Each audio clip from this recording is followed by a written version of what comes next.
Welcome back to Higher Hertz. My name is Alexis, here with another violin lesson video for you guys.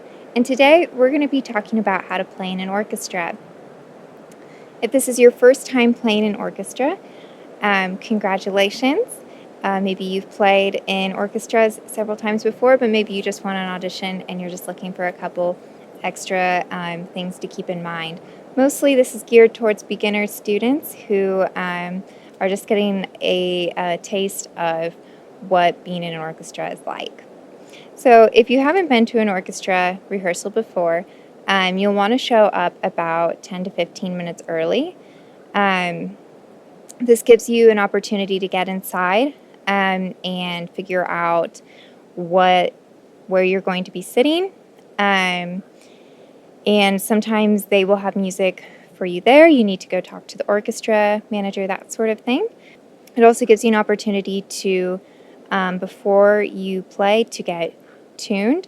They will tune as an orchestra, but it's important to tune in advance on your own so that you're at least close to the pitches that your violin needs to be at. And it's also important to then, if you're there a couple minutes early, you can run through some of the difficult spots in the music, or maybe you just got there and you have no idea what the music is going to be about, and so that gives you an opportunity to look it over. Most likely, when you show up for a orchestra rehearsal, you'll have had an opportunity to look at the music in advance and to practice it. It's really important to listen to the orchestra music in advance. Sometimes that can be the most helpful.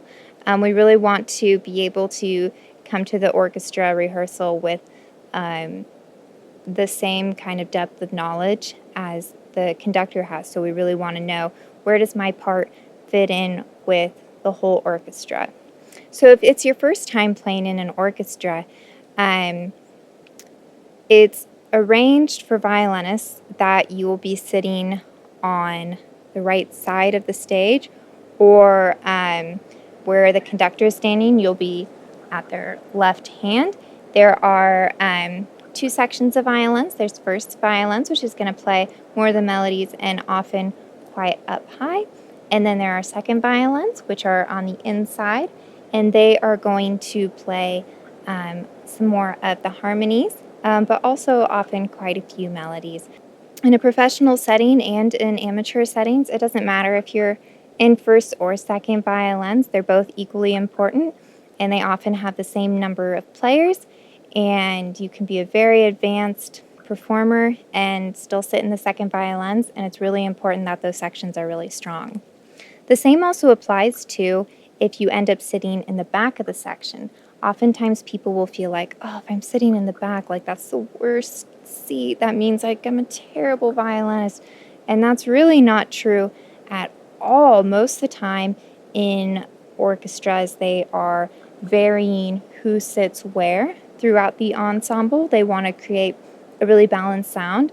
And the more professional they become, they will also, they want to make sure that where you're sitting is going to complement all the players around you. So wherever you are, that's the right spot for you, and there is no connotation of good or bad. In the violin section, there is a concertmaster, and that is the person who will sit first chair of the first violins, and then there is also a principal second violinist, and they will sit first chair of the second violins, and often the seat next to them for the principal second violinist and for the concertmaster. They will be called like associate concertmaster, sometimes assistant, that sort of thing.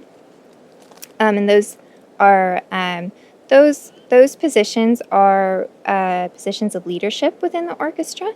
The concertmaster will be the one who plays any violin solos that are in the music, and the same for the principal violin in the second violins. And they will ultimately decide what the bowings are, and even for a really advanced orchestra, they may decide what kinds of fingerings are going to be used. Sometimes that's kind of left up to the performer, that sort of thing.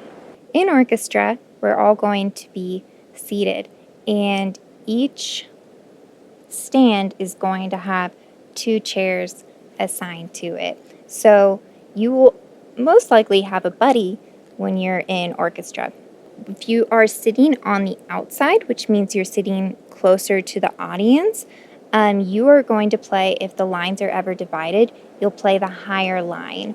It also means if you're sitting on that side, that if you want to write in any fingerings, you would write them in on the top parts of the lines. If you're sitting on the inside, you will be the person that turns the pages.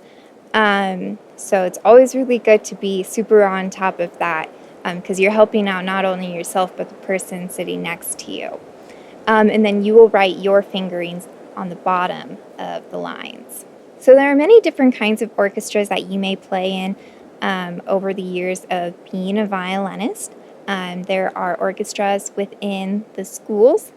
If you are in a large enough city, you can play in youth symphonies, which are audition based, and they are often, they'll have several levels of them.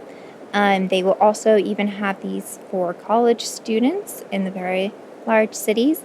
There are orchestras, of course, in colleges, in festivals. You can play in professional symphonies. There's all sorts of really wonderful community orchestras that you can play in, often starting in high school. Those are awesome training ground for improving as a violinist. And they will have people of all ages playing in them. As you become more advanced as a violinist and you're getting ready to perform in some of the really large orchestras, there are specific examples of repertoire that you will want to learn.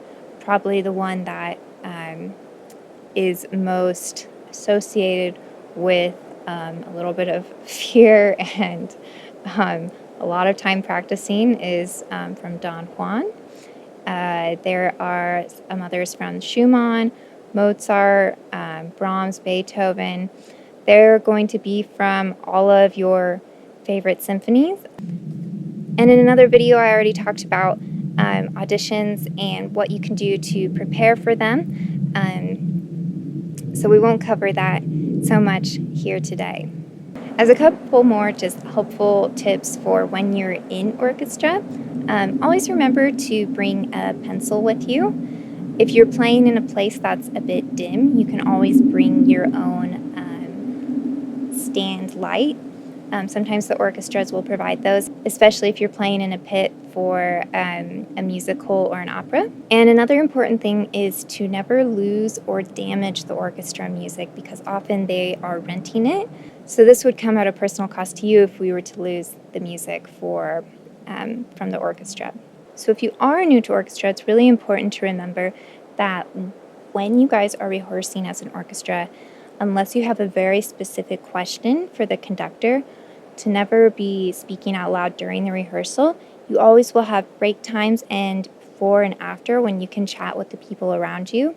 You can also, though, ask questions to whoever the principal of your section is. You can ask them about bowings, that sort of thing, and often right after rehearsal is a good time when people will, for sure work that sort of thing out.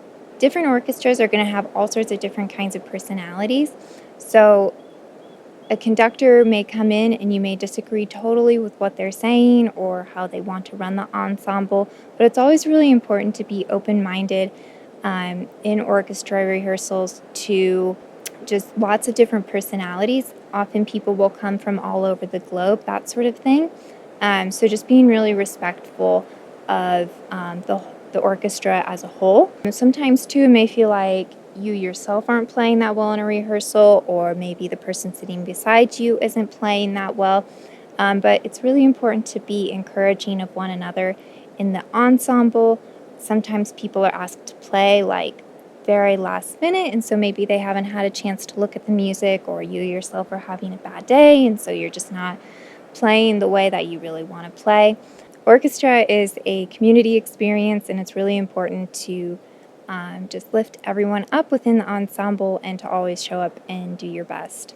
I think that wraps it up today for a lot of good, useful information if you are a beginner in an orchestra, a bit what to expect, some helpful tips if you've been playing for a while, and some just general knowledge about what can happen in an orchestra and what to expect. Thanks so much for watching. This was another production with Higher Hertz. My name is Alexis, and I'll see you guys next time.